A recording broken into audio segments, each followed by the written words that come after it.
He's young. Ma è giovane lui,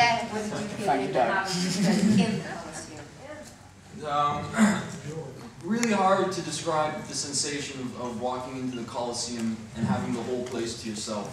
You know, I mean, unless you're like the first one to get your ticket and walk in as a tourist, it's really hard to know what it's like to walk in first thing in the morning and the sun's coming through and we're setting up our film cameras and it was really one of those truly memorable experiences that will forever be a highlight of my professional career.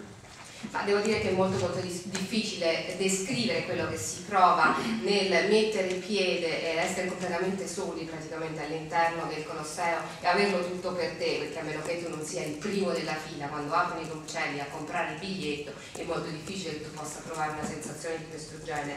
Sicuramente è un qualcosa di assolutamente indescrivibile, trovarsi lì al mattino presto con il sole che filtra attraverso l'edificio, la costruzione, mentre si preparano le macchine da presa, è un ricordo che rimarrà sicuramente indelebile nella mia mente, che sarà uno delle chicche, diciamo, della mia carriera.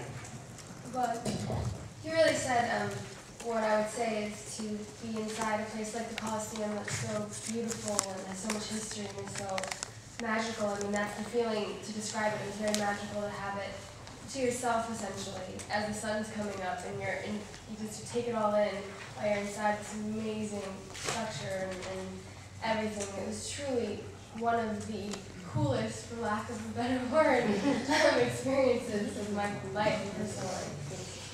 Hayden ha già detto quello che volevo affermare io, quello che volevo dire. In effetti è un'esperienza bellissima, qualcosa di fantastico trovarsi all'interno di questo posto tutti soli. Se c'è un modo per descriverlo, devo dire che è un'esperienza magica, poterlo avere tutto per te al mattino presto mentre sorge il sole, questa fantastica, questa bellissima struttura. Per mancanza di un altro termine che in questo momento non riesco a trovare, direi che è l'esperienza più figa che ho potuto fare. Una domanda per i tre protagonisti, in particolare per i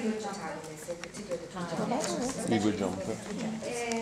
Questo film un po' combina il concetto di superpotere che abbiamo, perché noi siamo abituati a supereroi che hanno superpoteri li usano per il prossimo, mentre qui abbiamo due persone che uno lo usa per vendetta, l'altro per torna semplicemente. Quindi è un po' forse più vicino alla serie Hero, questo che ci ha insegnato. Hero non è che i poteri non è che fanno di una persona un supereroe, perché ne penso e si sperano in un sequel magari con una svolta più eroica. Più eroica, perché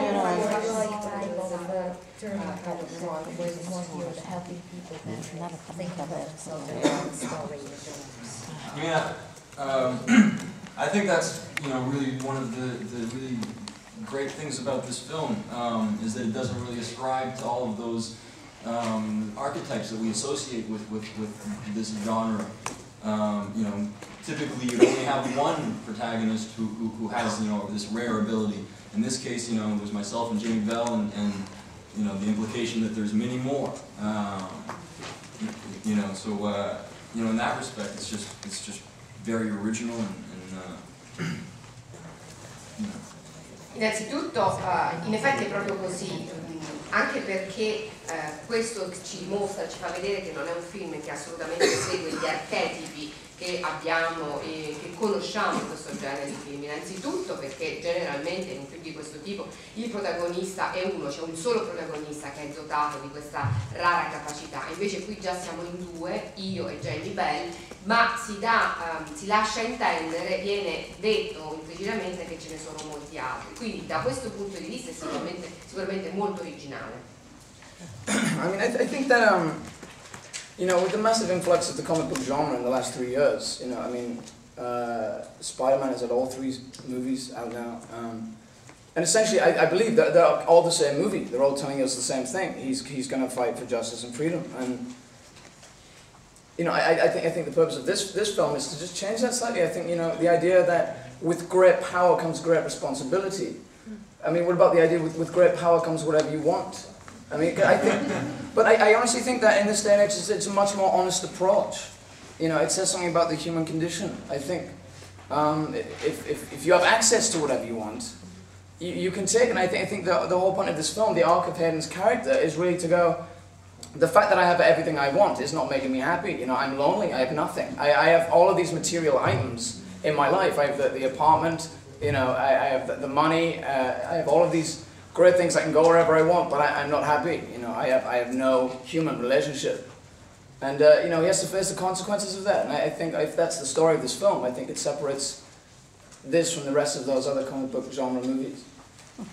Sì, credo proprio che il punto di stacco, il punto che fa partire una visione originale del concetto di supereroe in questo film sta proprio nel fatto che mentre fino adesso abbiamo avuto, e cito soltanto degli ultimi anni, Spider-Man, i 3 film di Spider-Man e tutti i supereroi del genere, dove abbiamo il supereroe che sempre e comunque cerca e lotta per la giustizia e per la libertà, questo film non è che ribalta, ma presenta un altro aspetto e dice, insomma, con i superpoteri ci sono soltanto super responsabilità, oppure con un grande potere io mi posso permettere di fare quello che mi pare.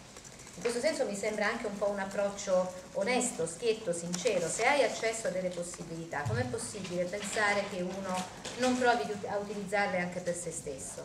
E poi ho accesso a tutte queste cose materiali, a tutte queste possibilità, l'appartamento, tutte le cose che vedete nel libro, la possibilità di viaggiare, eccetera.